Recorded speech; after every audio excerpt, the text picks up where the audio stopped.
Sahyadri top 10 news या बातमीपत्राचे प्रायोजक आहेत Mac care super speciality hospital Ahmednagar.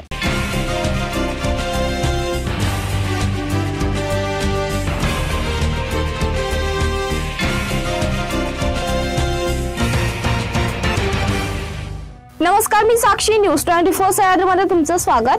पाहूया अहिल्यानगर जिल्ह्यातील महत्त्वपूर्ण बातम्यांचा आढावा सह्याद्री टॉप 10 मध्ये। जिल्हा पोलीस अधीक्षक सोमनाथ घारगे यांची जिल्हाभरातील अवैध धंद्यांवर विक्रदृष्टी पडली असून त्यांच्या विशेष पथकाने कारवायांचा सिलसिला सुरू केल्याने अवैध धंदे चालकांत खळबळ उडाली आहे।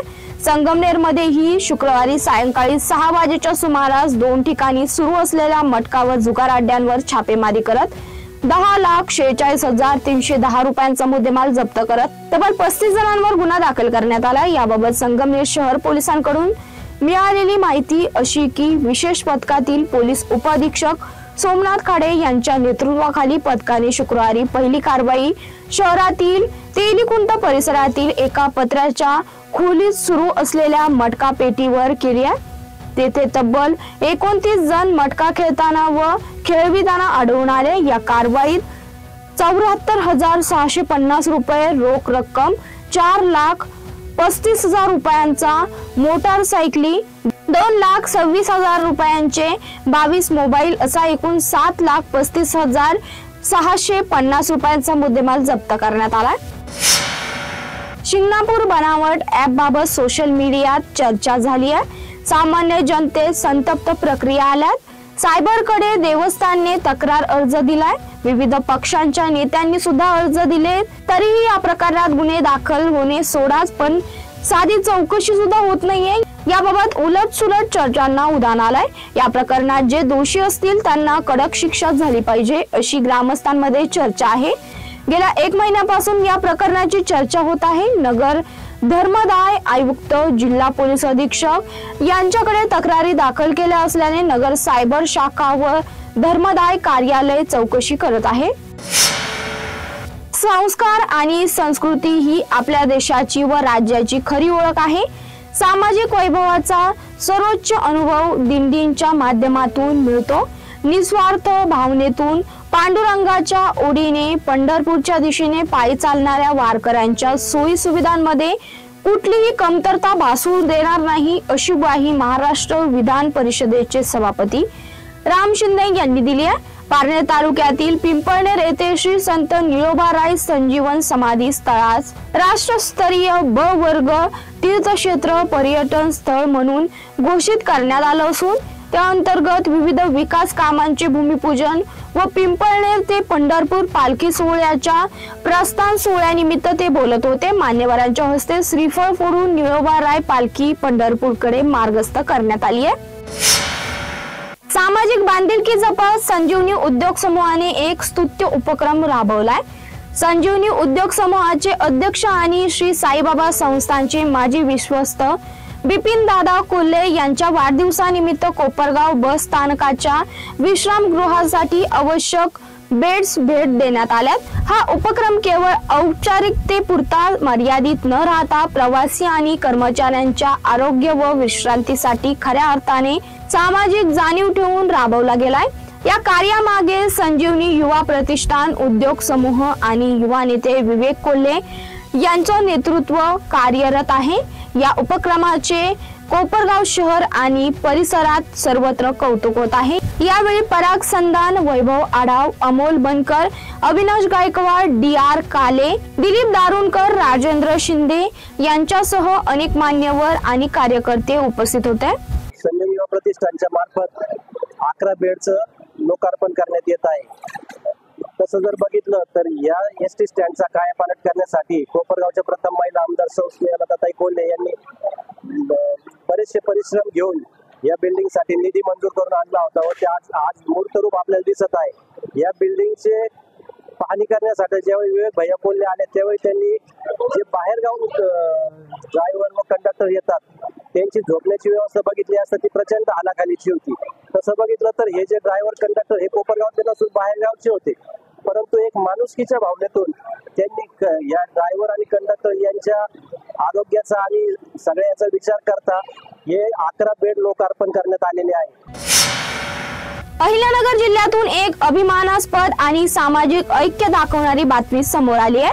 पारनेर तालुक्यातील कानूर पठार येथे दिंडी प्रस्थान सोहळ्यात एक सुंदर दृश्य पाहायला मिळालंय.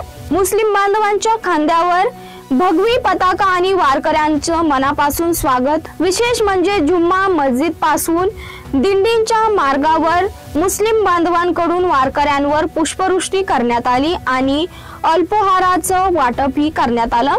या ऐक्याचं प्रतीक ठरलेली ही परंपरा अनेक वर्षापासून चालू आहे.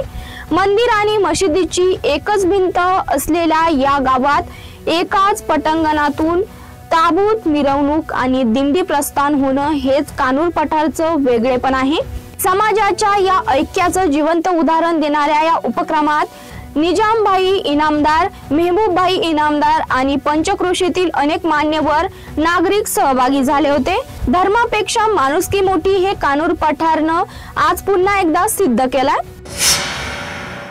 डॉक्टर मध्ये घेऊया छोटीशी विश्रांती. कॉंग्रॅच्युलेशन्स वहिनी, बाळ झाल्याबद्दल. पण मी ऐकलंय डिलिव्हरी फार क्रिटिकल होती. आता ठीक आहे ना सगळं? अगं होता थोडा प्रॉब्लेम, पण स्त्रियांच्या आरोग्याची संपूर्ण काळजी घेणारं मातृसेवा होतं ना साथीला. सगळं सुरळीत झालं. किशोर वयापासून ते रजोनिवृत्तीपर्यंत स्त्रीच्या आरोग्याची संपूर्ण काळजी घेणारं अहमदनगर मधील पहिलं स्त्री रुग्णालय Matruseva women's hospital, obstetric ICU. किशोरवयीन आणि विवाहपूर्व समुपदेशन, गरोदर माता तपासणी आणि प्रसूती, पहिल्या सिझेरियन नंतर नॉर्मल डिलिव्हरीची सोय. मातृसेवा विमेन्स हॉस्पिटल, सक्कर चौक, नवीन टिळक रोड, अहमदनगर. फोन 9850200017. विश्रांतीनंतर तुमचं पुन्हा एकदा स्वागत. पाहूया पुढील बातम्या.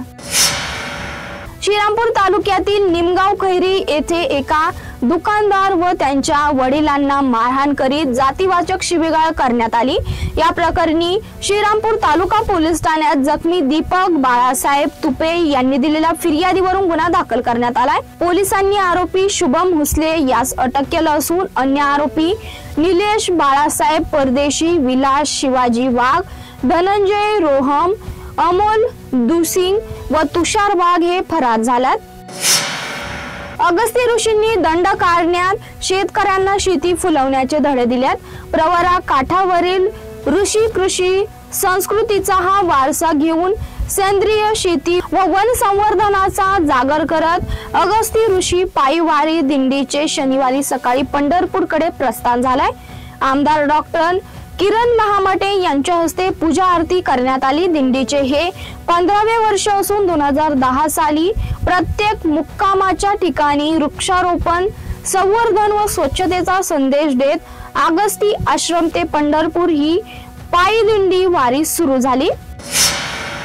संजीवनी सैनिकी स्कूलने मागील काही वर्षापासून वेगळ्या क्षेत्रात अनेक कीर्तिमान स्थापित केला आहे. सर्वगुण संपन्न नागरिक घडवून भविष्यात आपला विद्यार्थी देशाची, समाजाची आणि आपल्या कुटुंबाची चांगल्या प्रकारे सेवा करू शकेल या नीतिमूल्याची शिकवण येथे दिली जाते, असं प्रतिपादन संजीवनी ग्रुप ऑफ इन्स्टिट्यूटचे विश्वस्त सुमित कोल्हे यांनी केलंय. संजीवनी सैनिकी स्कूल आयोजित 6वी मध्ये नव्याने प्रवेश घेतलेल्या विद्यार्थी व त्यांच्या पालकांच्या स्वागत कार्यक्रमात सुमित कोल्हे बोलत होते. पाथर्डी तालुक्यातील विविध ठिकाणी पोलिसांनी 20 जून रोजी ठापे टाकून देशी विदेशी दारू अवैधरित्या विक्री होणाऱ्या अड्ड्यांवर कारवाई केली. पाथर्डी पोलीस ठाण्याचे निरीक्षक विलास पुजारी यांच्या पथकाने ही कारवाई केली आहे. पोलिसांनी एकूण 5 ठिकाणी छापे टाकून 63 देशी व विदेशी दारूंच्या सीलबंद बाटल्या जप्त केल्या असून त्यांची किंमत सुमारे 7,380 रुपये इतकी आहे. सर्व आरोपींकडून मुद्देमाल ताब्यात घेऊन गुन्हे दाखल करण्यात आल्यात. कर्जत दूध संघात आमदार रोहित पवार यांना एकही उमेदवार न मिळाल्याने संघाची निवडणूक बिनविरोध झाली आहे. कर्जत व जामखेड कृषी उत्पन्न बाजार समिती निवडणूक, कर्जत नगरपंचायत खरेदी विक्री संघ अशा 4 निवडणुकीनंतर दूध संघाच्या 5व्या निवडणुकीत प्राध्यापक राम शिंदे यांनी रोहित पवारांना धक्का दिला. या दूध संघावर प्राध्यापक राम शिंदे यांनी पुन्हा एकदा वर्चस्व प्रस्थापित केलाय. कर्जत तालुक्यातील सहकार महर्षी रावसाहेब उर्फ बाळासाहेब पाटील सहकारी दूध व्यावसायिक प्रक्रिया संघ मर्यादित या सहकारी संस्थेची निवडणूक बिनविरोध झाली आहे. सह्याद्री टॉप 10 मध्ये ते सांगतो. तुम्ही पाहता news 24 Sahyadri. Sahyadri top 10 news या बातमीपत्राचे प्रायोजक होते Mac care super speciality hospital Ahmednagar.